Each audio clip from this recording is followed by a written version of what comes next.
Shalom, peuple de Dieu, amis et connaissances. Que le Seigneur nous bénisse encore une fois. Nous nous présentons encore devant vous, pour une fois encore, en relation avec notre vision qui est la fortification et l'encouragement. Oui, bien-aimés dans le Seigneur, c'est la vision que Dieu nous a mis à cœur pour soutenir, pour encourager, pour fortifier tout le monde qui est dans une situation difficile, compliquée, une situation, bien aimée, qui présente toutes les impossibilités pour vaincre, pour accéder, et pour ceux qui sont au bout du souffle, pour ceux qui peuvent dire que je ne peux plus vivre, je n'ai plus envie de vivre, mais nous voulons dire à quelqu'un qu'il est encore possible. Il est encore possible, pourquoi?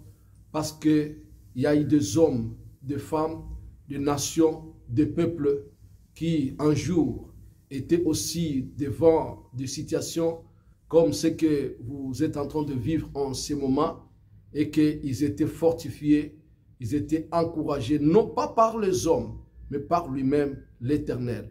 Nous allons lire la Bible. Nous sommes dans le livre de Josué, chapitre 1er. Il est écrit ceci. Après la mort de Moïse, serviteur de l'Éternel, l'Éternel dit à Josué, fils de Nun, serviteur de Moïse, Moïse, mon serviteur, est mort.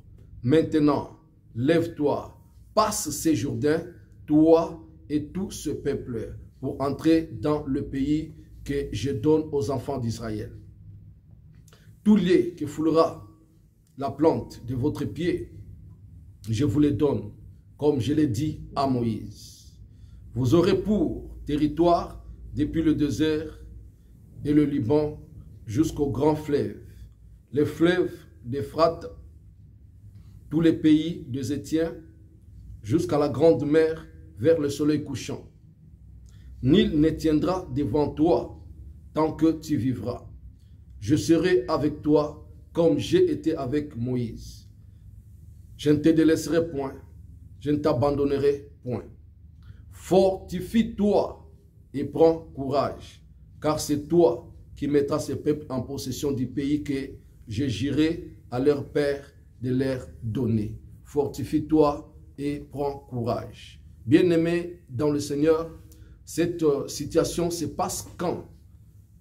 Cette situation arrive juste après la mort de Moïse. Qui était Moïse? Parce que l'Éternel Dieu déclare bien.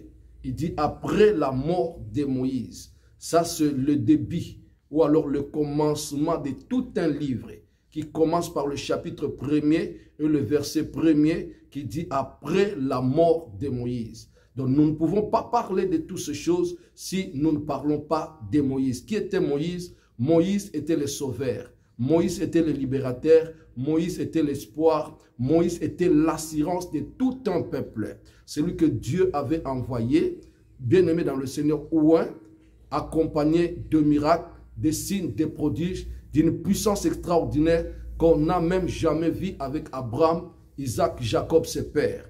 Moïse avait une puissance. Et par cette puissance, Moïse a libéré ses peuples de l'esclavagisme. Chose qui était impossible, chose que le peuple lui-même ne pouvait pas, ne s'attendait même pas. Il s'est posé des questions. La promesse de la libération et d'aller à la terre promise. Mais quand et comment cela se passera-t-il miraculeusement à travers la main de Dieu qui était devenue la main de Moïse ou alors la main de Moïse qui était devenue la main de Dieu. Le miracle se sont opérés. Bien-aimés dans le Seigneur, le peuple sont sortis miraculeusement de l'Égypte. Ils ont vu la main de Dieu par la séparation de la mer Rouge. Ils ont traversé le désert, nourris dans le désert. Chaque fois qu'ils étaient malades, ils allaient vers Moïse. Moïse allait vers l'Éternel. L'Éternel donnait des solutions. Quand ils avaient soif, ils allaient vers Moïse. Moïse allait vers l'Éternel. L'Éternel donnait des solutions. Quand ils avaient faim, ils allaient vers Moïse. Moïse allait vers l'Éternel. L'Éternel donnait des solutions. Quand ils étaient menacés, bloqués, barricadés, dans des guerres, ils allaient vers Moïse. Moïse allait vers l'Éternel. l'Éternel donnait des solutions. Et Moïse les a accompagnés jusqu'à la porte de la terre promise. Ils ont vu de loin la terre promise. Ils ont envoyé les espions qui sont allés espionner et ils sont venus certifier que réellement la terre que Dieu nous a promis, c'est une terre où coule le lait et le miel. Mais maintenant, comment posséder cette terre? Parmi les 12 espions qui devaient témoigner pour chaque tribu, il y avait 12. Mais les 10 bien-aimés dans le Seigneur étaient négatifs, bien-aimés dans le Seigneur, étaient pessimistes, bien-aimés dans le Seigneur. Oui, ils ont dit la vérité parce que les hommes qu'ils ont trouvés là-bas n'étaient pas comme les Amalécites, n'étaient pas comme les Égyptiens. Ils n'étaient pas des petites personnes, ils n'étaient pas des personnes normaux. Ils étaient des géants. Et ils ont raconté, nous avons vu les produits de la terre, mais les hommes qui sont là, nous ne croyons pas que nous pouvons leur déposséder la terre. Mais écoutez bien-aimés, Josué et Caleb, ils ont, bien-aimés dans le Seigneur, espéré en l'Éternel. Ils ont dit, avec Dieu, nous vaincrons.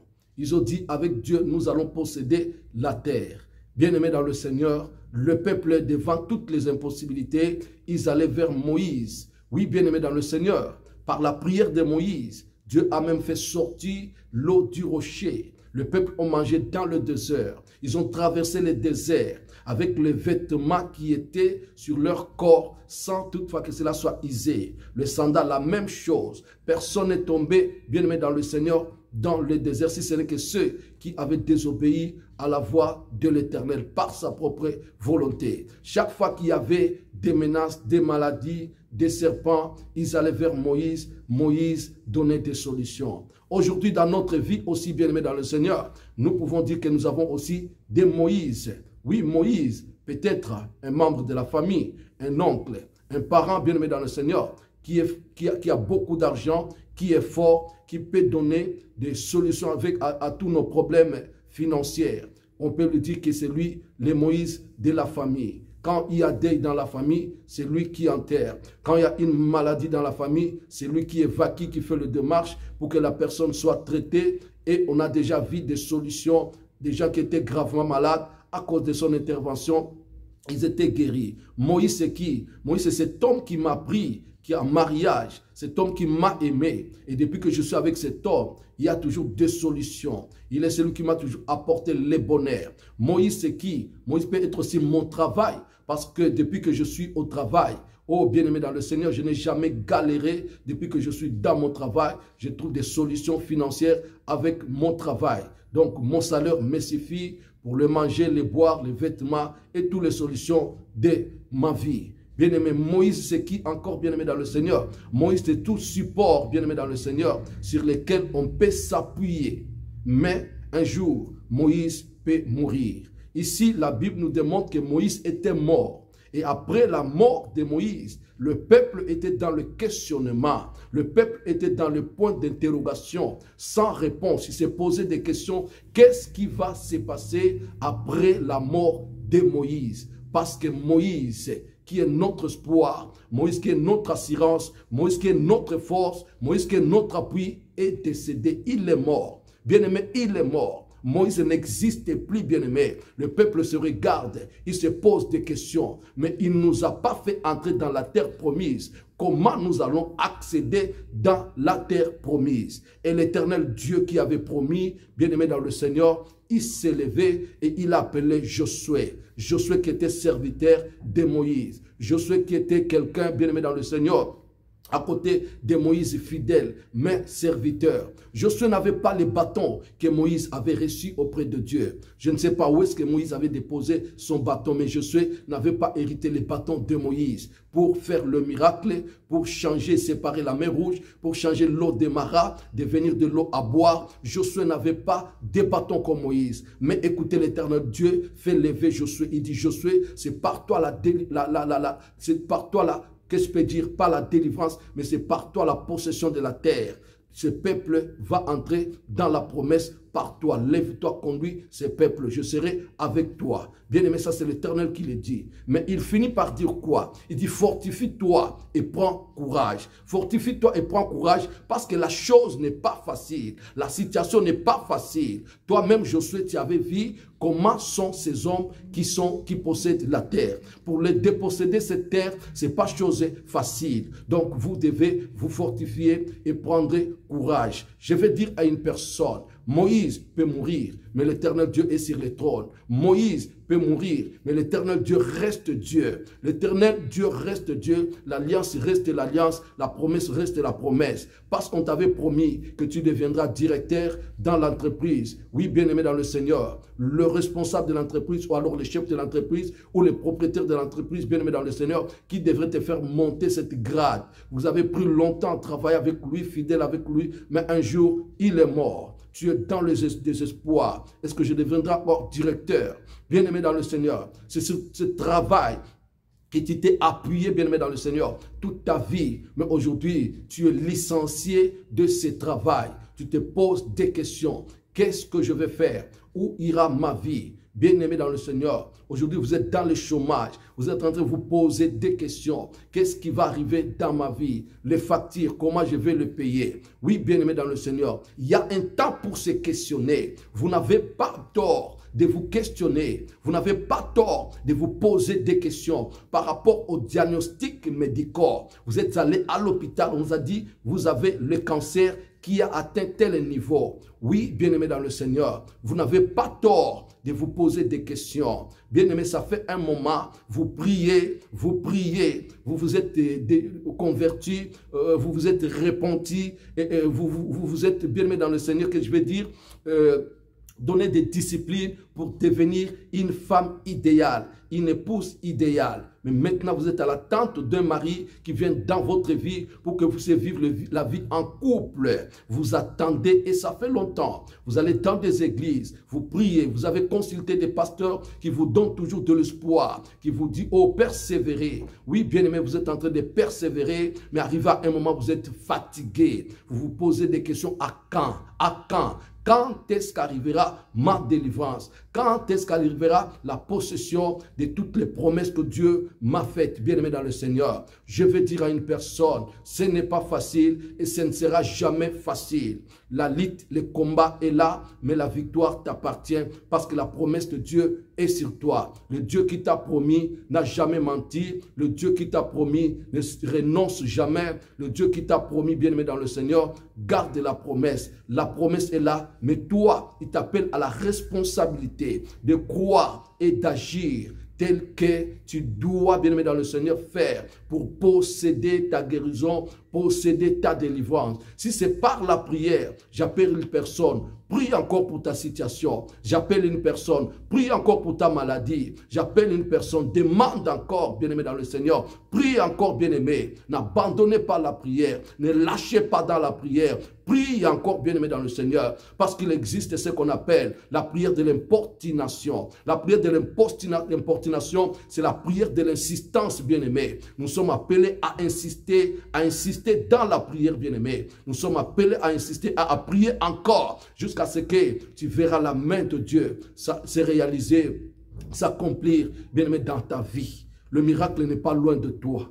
Le miracle n'est pas loin de toi. Comme conseil, que ce livre de la loi ne s'éloigne pas de ta bouche. Bien-aimé dans le Seigneur, lisez la Bible, nuit et jour. Ta guérison est dans la Bible, ta délivrance est dans la Bible. Il y a une parole, bien-aimé, cachée dans la Bible, qui attend, bien-aimé, que tes yeux puissent lire, pour que ton cœur puisse déclencher, bien-aimé dans le Seigneur, la foi et que le miracle puisse opérer dans ta vie. N'abandonnez pas vos assemblées, bien-aimé dans le Seigneur. Allez écouter la parole de Dieu parce que la Bible dit que la foi vient de ce qu'on entend et ce qu'on entend vient de la parole de Dieu. Il y a une parole prophétique qui t'attend quelque part. Il y a un message évangélique qui t'attend quelque part et ça traverse ce message, bien-aimé dans le Seigneur, que ton cœur ou ta foi va déclencher le miracle. Le temps des miracles n'est pas encore passé. ressuscité. Malgré la mort de Moïse, il est encore possible. Moïse était mandaté de Dieu. Moïse était celui que Dieu avait placé, bien-aimé. Tu avais espéré à des hommes, mais laisse-moi te dire que ces hommes sont mortels. Et tu as vu comment ils sont partis. Ces hommes bien-aimés dans le Seigneur peuvent abandonner, mais il y a quelqu'un qui n'abandonne pas. Il y a quelqu'un qui ne meurt jamais. Il y a quelqu'un bien-aimé dans le Seigneur qui n'abandonne pas, oh bien-aimé dans le Seigneur, sa promesse, parce qu'il est alpha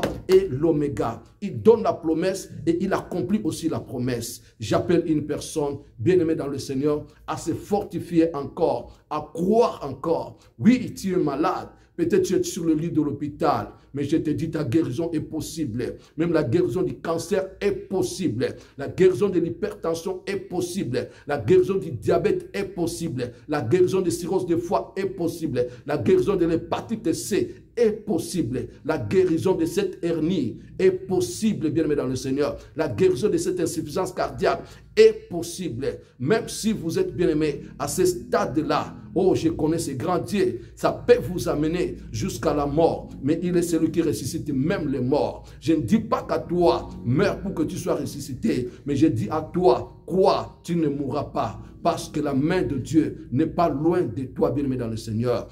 Réveille-toi, réveille-toi, fortifie-toi, bien-aimé dans le Seigneur. Révolte-toi, bien-aimé dans le Seigneur. Lève-toi, commence à marcher, bien-aimé dans le Seigneur. Commence à crier, je suis guéri. Commence à déclarer, je suis guéri. Commence à déclarer, je suis guéri. Commence à déclarer, lève-toi. Commence à marcher, commence à faire le mouvement que tu ne faisais pas hier. Commence à le faire. Crois et tu verras la gloire de Dieu. Oh, bien-aimé dans le Seigneur, prépare-toi, ma femme, pardon, ma sœur, prépare-toi à une bénédiction qui est proche de ta maison. Même ma femme à moi, prépare-toi, je te dis, parce qu'il y a une bénédiction qui est à la porte de notre maison. Et je dis à une autre femme de se préparer aussi, car il y a une bénédiction qui est à la porte de ta maison. Prépare-toi, mon frère, lève-toi. Prends courage, fortifie-toi, allez chercher du travail, amène ton CV bien-aimé, allez chercher du travail, la gloire de Dieu t'attend quelque part, tu seras honoré, tu seras glorifié et tu auras la promotion là où tu vas et tu glorifieras le Dieu Tout-Puissant. Mon âme bénit l'Éternel parce que je crois à ces messages. Mon âme bénit l'Éternel parce qu'il y a une personne qui s'est révoltée. Il dit, je ne vais plus croiser les bras. Je vais reprendre ma prière et je crois des promesses divines. Oh, j'ai béni l'Éternel parce qu'il y a une femme qui dit, oui, je peux encore me maquiller. Oh, parce que l'onction de Dieu commence à couler sur toi à travers ces messages. Crois et tu verras la gloire de Dieu. Ah, j'ai béni l'Éternel parce qu'il y a une personne qui n'arrivait pas à se lever, mais il se lève déjà. Il se lève du lit de l'hôpital. Il se lève déjà, my God. Alléluia, il commence à faire des mouvements qu'il ne pouvait pas faire hier. Oh my God. Robo Sakaya Baba. Je glorifie l'Éternel. Fortifie-toi et prends courage. La porte de la bénédiction est devant toi, bien-aimé. Tu es devant la bénédiction. Si tu lâches, bien-aimé dans le Seigneur, la bénédiction reste là. Mais si tu crois, ne te pose pas la question. Ça ne sera pas par ta force, ni par ta puissance, mais ça sera par la main puissante de Dieu et par l'Esprit de l'Éternel. Que le Seigneur nous bénisse. Fortifie-toi et prends courage. Ta guérison est possible, ta délivrance est possible, ta bénédiction est possible. Oui, bien-aimé dans le Seigneur, il est possible que cette dépression puisse libérer ta vie. Que Dieu nous bénisse. N'oubliez pas, bien-aimé dans le Seigneur, de liker, d'aimer et de vous abonner sur notre page qui est La Puissance du Saint-Esprit télé sur YouTube. N'oubliez pas d'aimer aussi notre page Facebook qui est l'Église La Puissance du Saint-Esprit et Pasteur Daclo, plateau charismatique. Pasteur Daclo, n'oubliez pas à aimer, car bien-aimé, une bénédiction t'attend. Si vous avez des commentaires, bien-aimé, commentez, écrivez-nous, car nous voulons aller de l'avant. Si vous aimez, bien-aimé dans le Seigneur, likez aussi. Que Dieu nous bénisse. À la prochaine. Soyez bénis.